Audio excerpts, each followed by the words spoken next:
আল্লাহর দিকে মানুষকে ডাকেন, আপনারা তাকে ইনভাইট করবেন, আপনাদের গুরুর উদ্দেশ্যে দাওয়াতের কাজ করবে।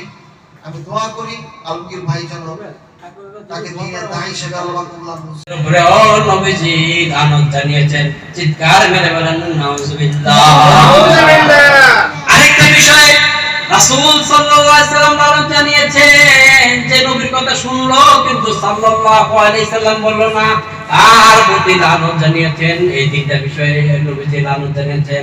এক নম্বর হচ্ছে যে রমজান মাস পাইলো, আমাদের গরিব অসহায়, আমাদের অ্যাবিলিটি নেই মানুষকে স্বাচ্ছন্দ্যে আহার করা, আমার অ্যাবিলিটি নেই।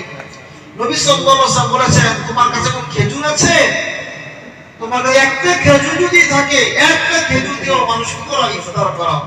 আমরা সকলে এই হাদিসটার উপর আমল করার তৌফিক করব ইনশাআল্লাহ। পরিশেষে আলামিন আলমগীর ভাই এই বিপ্লবী চেতনা নিয়ে যে এগিয়ে যাচ্ছেন সমাজ সংস্কার কাজ